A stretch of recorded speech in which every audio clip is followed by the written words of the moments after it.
lightning struck twice today. There has been two things that have either been announced or have come out that were on the roadmap sitting right next to Reactivate. The Minecraft collab, and now this game.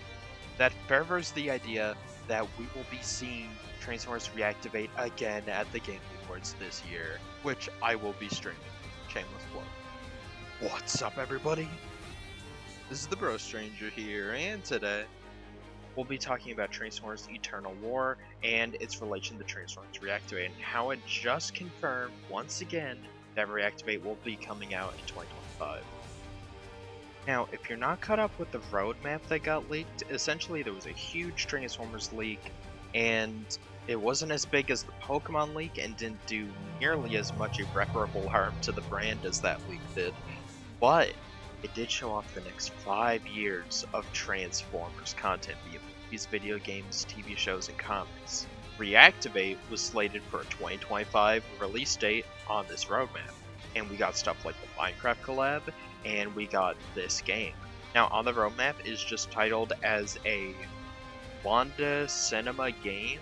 I had no idea who this was, so I just chalked it up some Transformers Chinese mobile game that will never see the light of day here in Canada. But today, they revealed the trailer for Transformers Eternal War. Awesome name, by the way.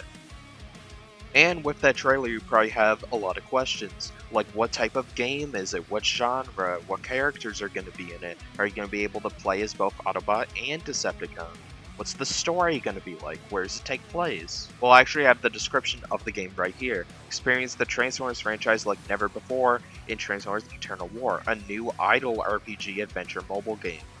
Now, if you don't know what an idle adventure mobile game is, essentially it's more or less an auto battler. Your little troops go off and fight stuff with very minimal input from the player. But whenever you turn off your game, it's running in the background and they'll just basically fight and get XP and items for you when you get back that you can use to level up your characters, take on harder and harder enemies and dungeons. Not my favorite genre of game, but it is a mobile game and I'll definitely be checking it out, especially if you can unlock more characters in the future and it gets consistent updates. Immerse yourself in the world of the new Transformers game, where the beloved characters come to life. Legendary locations await your exploration, and captivating storylines keep you on the edge of your seat. And it seems like there's going to be an original story that doesn't rely too much on G1, which is good.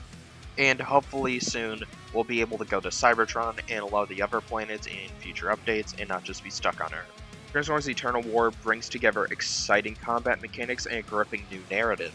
Now, exciting combat mechanics, I mean, it's an idle RPG. I'm not expecting any exciting combat mechanics.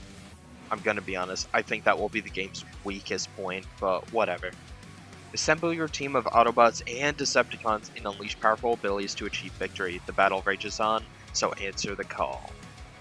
It's always nice to have the choice to be the Decepticons, especially because it's really split down the middle, 50-50, Autobots and Decepticons in the fan base. Some people just like the Decepticons more, me included, except for Cosmos, of course.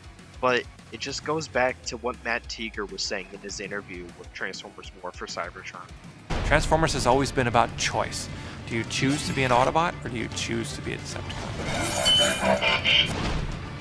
Hasbro tells us that for every single Decepticon toy they sell an Autobot toy, right? So fans are really split right down the middle. I'm a Decepticon at heart, so I always play the Decepticon campaign first. Well, I'm just happy to see more Transformers games, especially mobile games, because we used to have so many back in the day, like Transformers Legends, Battle Tactics, the Hasbro Arcade, Transformers Forged to Fight, Battle Masters. Earth Wars and Angry Birds Transformers are still being updated, but Transformers Bumblebee Override stopped getting updates, and Forged to Fight was re-released on Netflix games, but that's where mobile games go to die. No one's playing Netflix mobile games. Nobody. Especially when you take it and make it a single-player only game, and you delete all of the characters except for G1 characters. Which is weird considering the fact Rise of the Beast was coming out around the same time, so you'd think you'd want Beast Wars characters in your game for brand synergy? I never liked Forged to Fight much anyways. We're gonna revive a game Please revive Transformers Battle Tactics. I miss that game so much, and you can't play it anymore. Right quick, I want to talk about Transformers Multishock. Transformers Multishock is like a zombie.io game where essentially there's hordes of enemies and you get more and more characters and you upgrade and get abilities until eventually you either beat the level or you die and then come back with better gear. It looks pretty fun with all the Quintessons and all the characters, so yeah, I'll definitely be trying out this game. Hopefully it comes out of Japanese market soon.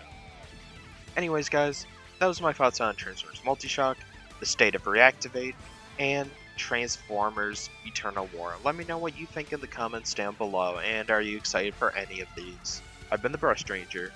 I'll see you at the Game Awards. December 7th. Be there. I'll see you in the next video. Bye guys.